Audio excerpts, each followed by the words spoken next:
Buenos días, buenas tardes, gente, ¿cómo están, queridos hermanos? Bienvenidos a este canal, Ministerio Vida Nueva. Soy Jonathan y bueno, hoy vamos a comenzar con una serie nueva sobre la vida de Jesucristo y la serie se llama, como lo dice acá, Jesús, Vida, Poder y Transformación. Una serie basada obviamente en la Biblia, pero basada en la vida de Jesucristo, ¿sí? Así que va a ser una serie de varios videos donde vamos a ver diferentes aspectos y vamos a ir creciendo nuestro conocimiento de la palabra. Esto aumenta el conocimiento, nos edifica y cada vez que leemos la palabra, ¿no?, y estudiamos, la fe viene a nosotros, ¿sí? Y Dios va haciendo su trabajo. Oro para que ustedes crezcan en el conocimiento de la palabra, para que se encuentren con el autor y consumador de la fe, que es Jesucristo, y que puedan crecer, desarrollarse como hijo de Dios y tener una vida totalmente fructífera con el Señor por medio del Espíritu Santo y su palabra. Así que bueno, vamos a pensar este estudio. La primera parte de este estudio se llama Su nacimiento sobrenatural y vamos a tocar tres aspectos, ¿sí? Primero, el cumplimiento de las profecías, que está basado en dos versículos de este punto, en Isaías capítulo 7, versículo 14 y Miqueas capítulo 5, versículo 2. El nacimiento de Jesús no fue un evento ordinario, fue la intersección entre lo eterno y lo temporal, o sea, el cumplimiento perfecto de un plan diseñado antes de la fundación del mundo. O sea, todo esto estaba preparado antes de que todo lo que existiera, como supimos verlos por ahí en un video anterior que supimos llamar el Consejo de Eterno de Dios. Bueno, ahí ya estaba todo planeado. En este punto, lo que vamos a hacer nosotros ahora es explorar cómo este nacimiento sobrenatural de Jesucristo cumple las profecías de Isaías y Miqueas, destacando que no solo fue un hecho histórico, sino que también es un evento que cambió para siempre la historia espiritual y terrenal de la humanidad. Vamos a ver qué dice Isaías, la profecía de Isaías capítulo 7, versículo 14. Dice: por tanto el Señor mismo os dará señal. He aquí que la Virgen concebirá y dará a luz un hijo y llamará su nombre Emmanuel. Luego vamos a ver que este nombre tiene un significado muy profundo. Pero vamos al contexto histórico, ¿sí?, para entender un poco más. Isaías pronuncia esta profecía en un momento de crisis para Judá. Recordemos, el reino del norte de Israel, el reino del sur, Judá estaba dividido, ¿sí? El reino de Israel estaba dividido entre el reino de Israel y el reino de Judá. Cuando el rey Acaz enfrenta al rey de Judá amenazas externas de los pueblos paganos que estaban ahí alrededor, Dios a través de Isaías ofrece una señal milagrosa y le dice lo siguiente: una virgen concebirá. ¿Qué nos dice esto? Bueno, este mensaje inmediato tenía un doble propósito, ¿sí? Infundir confianza en la soberanía divina y en el presente y prefigurar la venida del Mesías siglos después, ¿sí? La concepción virginal de Emmanuel Emmanuel significa literalmente Dios con nosotros. Acordemos que esta profecía fue dada a Isaías mucho tiempo antes de que Jesús naciera. ¿Sí? Y este título destaca que Jesús no sería un profeta más o un maestro más, sino que la misma presencia de Dios iba a habitar entre los hombres. Dios con nosotros, eso es lo que significa Emmanuel. Y la concepción virginal es fundamental porque subraya que Jesús no heredó la naturaleza pecaminosa de Adán. Él nació santo, un ser humano perfecto y sin mancha, capaz de ser el sacrificio perfecto por el pecado. O sea, recordemos que el ángel se le apareció a María y le dijo que iba a tener un hijo, ¿sí? Y que ese hijo iba a ser dado por el Espíritu Santo. Bien. Entonces, ¿qué significa para nosotros saber que Dios, en su grandeza, decidió estar con nosotros de una manera tan íntima, ¿no? ¿Qué significa esto para nosotros? Dios, teniendo todo, se despojó de su gloria y quiso venir a vivir con nosotros. ¿Estás viviendo con la confianza de que Manuel está hoy contigo? ¿De que Jesús está con vos? ¿De que la presencia de Dios está con vos? Es una pregunta para nosotros. Vamos a ver qué dice la siguiente profecía.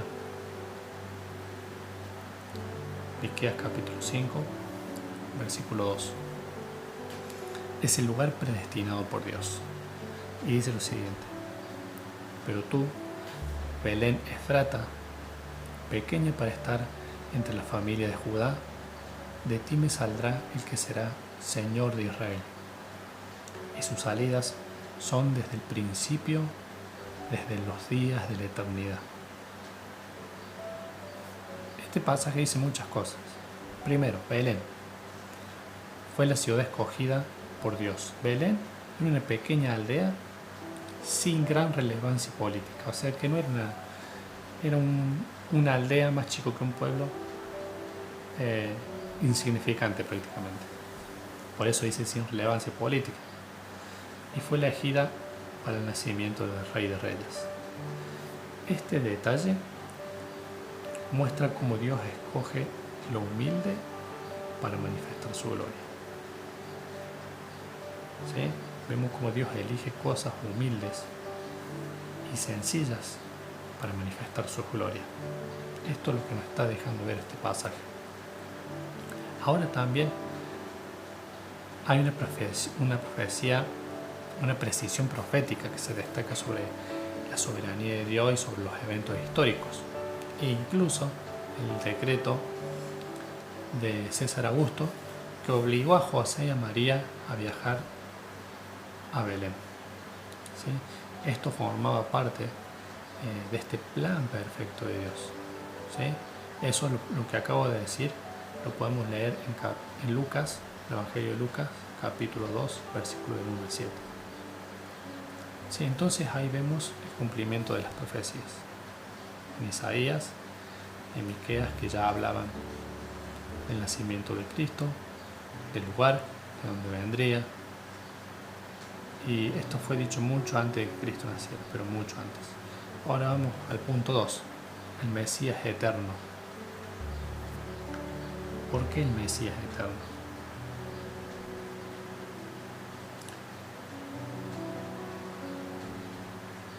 Miqueas afirma que el Mesías es eterno y dice lo siguiente, que sus salidas son desde el principio de los días de la eternidad. Eso es lo que dice Miqueas 5.2, ¿no? Esto subraya que Jesús no comenzó a existir en Belén. Recordemos que Jesús es la segunda persona de Dios. Es un Dios trino. Es un misterio que nuestra mente no lo puede comprender ahora. Pero son tres personas, un Dios en tres personas: Dios Padre, Dios Hijo y Dios Espíritu Santo. Y los tres habitan en paz, en armonía, y cada uno cumple su función. Entonces, Jesús no comenzó a existir en Belén, sino que es coeterno el Padre. Antes de la creación de todo lo que existiera, allá en el Consejo Eterno, les recomiendo que vean ese video, Él ya existía. Y ahí se planeó todo esto. Desde ahí ya se sabía de que antes de que existiera el universo y todo lo que podemos imaginar, Él ya estaba ahí.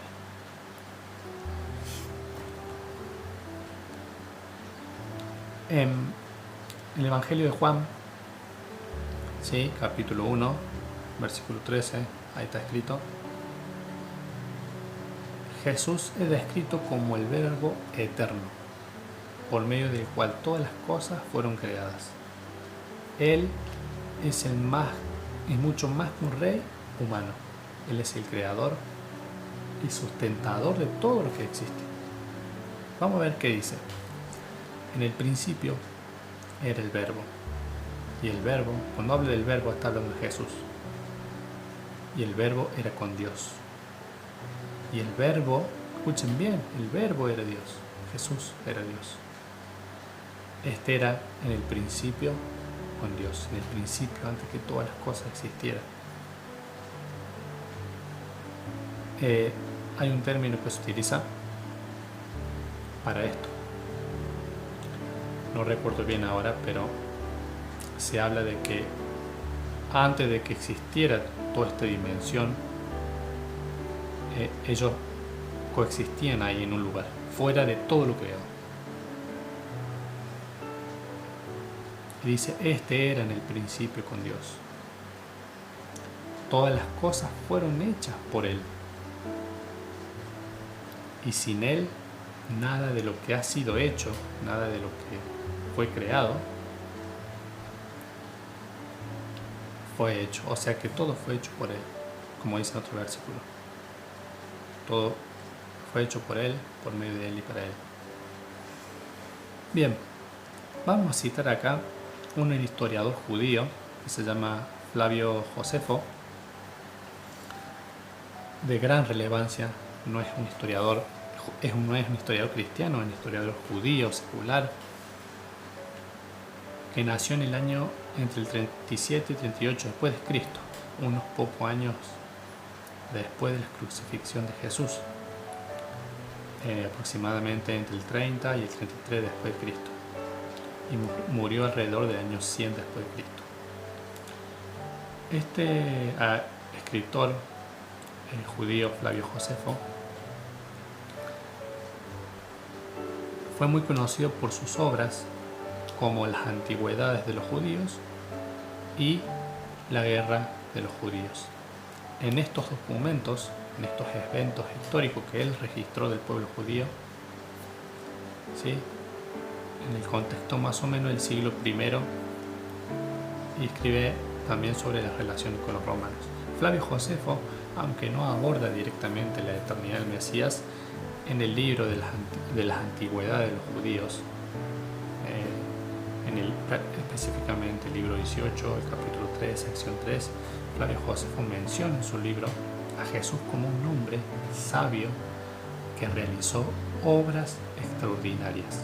Y agrega lo siguiente: esto decía Flavio Josefo: si es que se le puede llamar hombre, esto sugiere que incluso los contemporáneos percibían algo extraordinario en él, en Jesucristo. Ahora, si Dios es eterno, Él eligió entrar a nuestra humanidad de manera tan humilde, ¿no? Si en un pesebre, en una ciudad pequeña, ¿cómo debería cambiar esto que estamos estudiando de Jesucristo, su humildad, en nuestras perspectivas sobre el propósito que Dios tiene para nosotros, que tiene para mí, que tiene para vos? Yo siempre digo, siempre recalco lo mismo: Jesús ama a las personas, aunque no esté de acuerdo con el pecado y con la vida que llevan a veces, pero ama a las personas. y está más cerca de lo que nosotros pensamos y nos ama mucho más de lo que nosotros podemos imaginar. ¿Sí? Fue un nacimiento que cambió la historia, el nacimiento de Jesucristo. El impacto del nacimiento de Jesucristo trasciende lo espiritual, pero también marcó un antes y un después en la historia de la humanidad. Hubo una transformación histórica. ¿Por qué? Porque dividió la historia de la humanidad en dos. El nacimiento de Jesús dividió la historia en antes de Cristo. Siempre que nos queremos situar en la historia, sea quien sea, siempre cita antes de Cristo y después de Cristo. Este suceso, por ejemplo, sucedió antes de Cristo o sucedió después de Cristo en los años tantos, ¿no es cierto? Este simple hecho refleja de cómo su vida transformó incluso la manera en que medimos el tiempo. Flavio Josefo también, en el libro de las antigüedades de los judíos, específicamente en el libro 20, capítulo 9 y sección 1, menciona a Jacobo, el hermano de Jesús, llamado Cristo, reconociendo implícitamente su impacto incluso en sus contemporáneos. Cristo fue una persona real, vivió, existió y fue algo especial, aunque muchos no pudieron verle. Sí, porque recordemos que el pueblo de Israel esperaba al Mesías glorioso. Nosotros sabemos cuál es, el que vendrá en la segunda venida. Pero Cristo tenía que venir primero como el siervo sufriente, para luego venir como el Mesías salvador. Tercer y último punto, el cumplimiento de un plan divino. Mateo capítulo 1, versículo 21. ¿Sí? Bueno, antes de esto, Jesús nació para cumplir la misión de redimir a la humanidad. Ese fue su propósito. Su nacimiento sobrenatural marcó el inicio de la reconciliación entre Dios y el hombre. Él vino a reconciliarnos con Dios.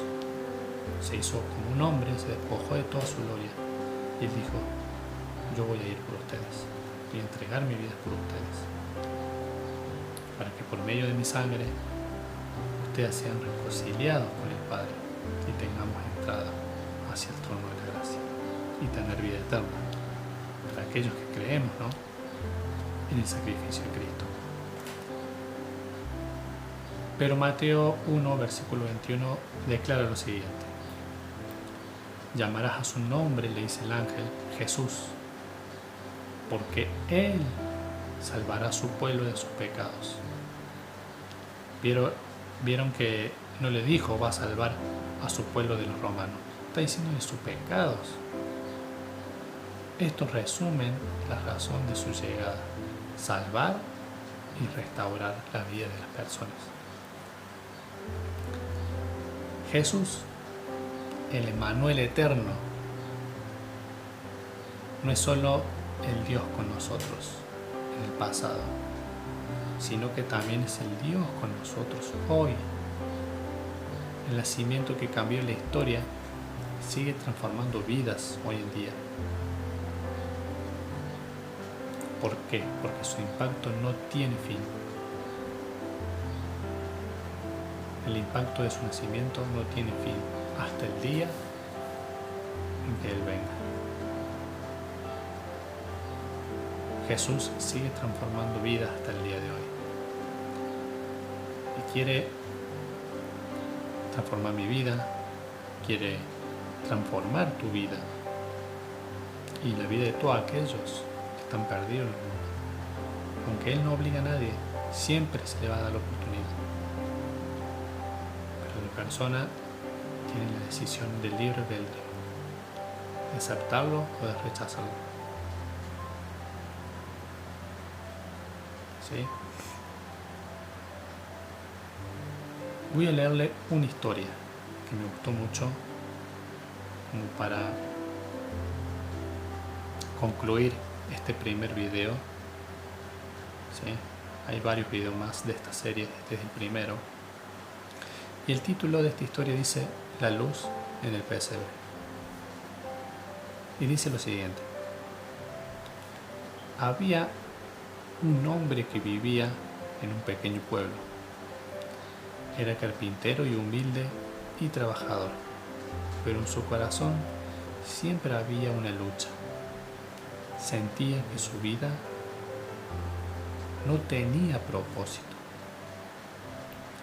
Cada día mientras tallaba madera, se preguntaba si su existencia realmente importaba en el gran plan de la vida. Una noche fría de invierno, decidió dar un paseo para despejar su mente. Mientras caminaba, vio una pequeña iglesia con las puertas abiertas y un pesebre iluminado en el altar. El hombre curioso entró y se sentó en el último asiento, en la última banca. Un niño pequeño corrió por el pasillo y al verlo le sonrió. El hombre observó el pesebre y recordó la historia que había oído de niño.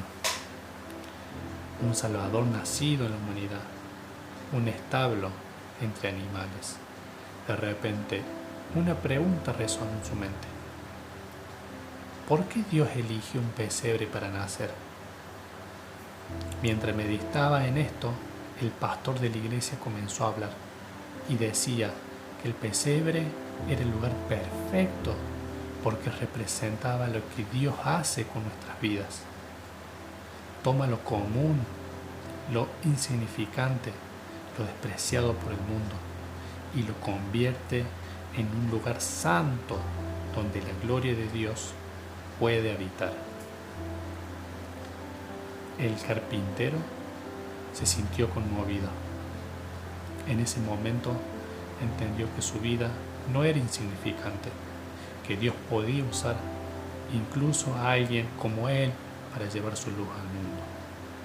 Salió de la iglesia esa noche con un nuevo propósito, decidido a vivir para reflejar esa luz, como el humilde pesebre que se convirtió en el primer altar para el Salvador.